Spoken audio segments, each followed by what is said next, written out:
जोहार। हमारे साथ है झारखंड की चर्चित आदिवासी नेत्री ज्योत्सना कृतिका।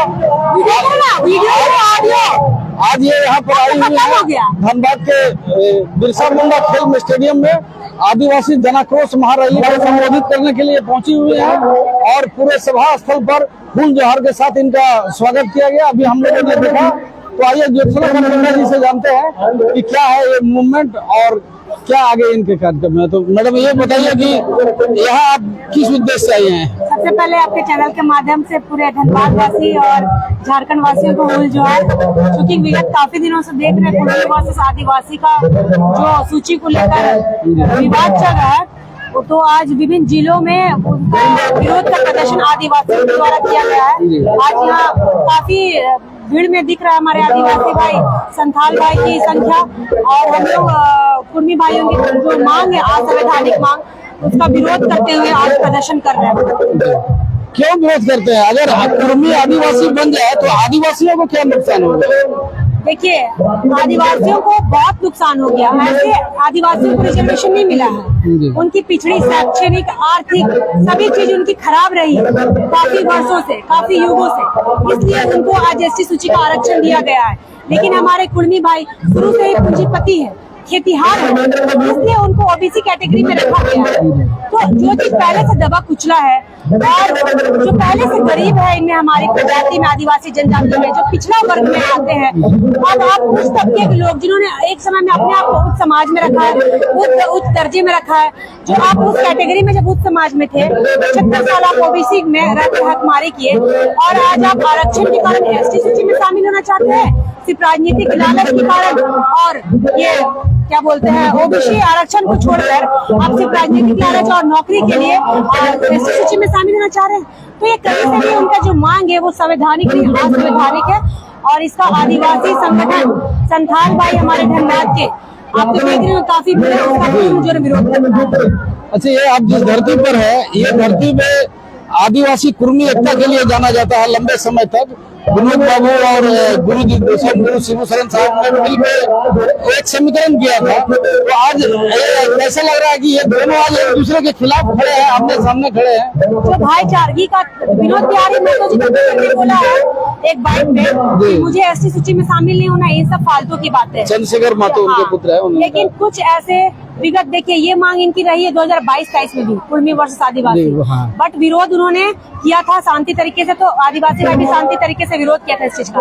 लेकिन सडनली एक साल बाद क्या हो जाता है, कौन ऐसे रंगा सियार लोग आ जाते हैं जो पूरे आदिवासी और कुर्मी समुदाय, मूलवासी समुदाय के बीच में आग लगाने का काम कर रहे हैं और हम सबों की बीच लड़ाई लगाने का काम कर रहे हैं। तो ये ऐसे चंद कुछ रंगा सियार के समर्थक और जेएलके के समर्थन मैं बोलूंगी, क्योंकि पहले से भी बहुत पार्टी रही है, ये कुर्मियों की पार्टी बस ऐसे नहीं रहा है, भाईचारगी वो लोग बढ़ाते आए आदिवासियों के साथ। लेकिन इस बार ऐसा क्या हो गया, जो आदिवासी और कुर्मी भाई भाई करके ऐसे जो कुछ समर्थक हैं इनके रंगा सियार के, वो अब कुर्मी वर्सेस आदिवासी को कहने लगे भाई भाई बोल के अब कसाई बन गए हैं। मांझी महतो भाई भाई बोला, अब महतो लोग कसाई बन गया मांझी भाई को काटने के लिए। तो हम लोग उनका पूर्ण विरोध करते हैं और जो भी इनकी मांग है वो असंवैधानिक है और जो वो चाहते हैं वो कभी पूरा नहीं होगा। आज मैंने तो बोला था, रामगढ़ की स्थिति है, पूरा राज्य अभी उठा पाए, राज्य पूरा धीरे धीरे उठ रहा है। और उसी प्रकार धनबाद जिला के हमारे संथाल भाई के लोग और इस आंदोलन का पूर्ण विरोध कर रहे हैं और उसी के लिए हम राज्य से चलकर इनका संबोधन करने आए, समर्थन देने आए। मतलब ये जो पूरा विवाद हो रहा है, इसके केंद्र बिंदु पे जयराम महतो है, डुमरी में विधायक। देखिए, मैंने तो बोला ये 2 साल पहले भी आंदोलन हुआ था, लेकिन शांति तरीके से, ऐसा गाली गलौज नहीं हुआ था। आज उग्र आंदोलन क्यों हुआ? क्योंकि गाली गलौज का मामला उनकी तरफ से आया, रंगा सियार के समर्थकों की तरफ से, और वो गाली बात जो क्रांतिकारी बता रहे हैं। मतलब कैसे प्रवृत्ति से आप गाली बात जो अंदर गया उसको आप सपोर्ट भी कर रहे हैं, उनको क्रांतिकारी बता रहे हैं। आप पहले इन पे चढ़ाई कर दिए होते, आज ये चीज देखना नहीं पड़ता। आज ये युद्ध इतना आदिवासी का उग्र आंदोलन कर रहा है, सिर्फ आपके बोली के कारण, उनको आप कंट्रोल पे करते तो उग्र आंदोलन नहीं होता। जो भी आपकी मांग है उसको आप वापस लीजिए। आदिवासी भाई भी इसका शांति तरीके से जो विरोध कर रहा है वो चुप हो जाए। एक मुद्दा वो लोग ये भी दे रहे हैं कि जो आदिवासी धर्मांतरण करा चुके हैं, सरना छोड़ के क्रिश्चियनिटी में या दूसरे धर्म में गए, उनको इससे बाहर किया जाए, इस रिजर्वेशन अभी देखो ये लोग लड़ नहीं सक रहा है ना, तो आदिवासी क्रिश्चियन कर रहा है। फिलहाल क्रिश्चियन भी तो आदिवासी कम्युनिटी में है ना, उसकी जाति तो नहीं चेंज हो गई है, उसकी जाति चेंज हो गई है क्या? उसके अभियान से मुंडा उराव हटा के तिवारी चौबे लगा दिया गया है क्या? नहीं। तो ये जो तर्क की बात है उस पर लड़ाई करें, और एसटी आदिवासी और क्रिश्चियन की लड़ाई ना करें। ये आदिवासी क्रिश्चियन वो जो लड़ाई कर रहे हैं बरगलाना चाहते हैं, मुद्दे से भटकाना चाहते हैं। जो अभी मुद्दा है कि आपको सूची में शामिल होने नहीं दिया जाएगा, मतलब नहीं होने दिया जाएगा। अब क्रिश्चियन आदिवासी कर लड़ाई लगा तो उसकी आड़ में आप सोचोगे कि इस सूची में शामिल हो जाए तो पॉसिबल नहीं है।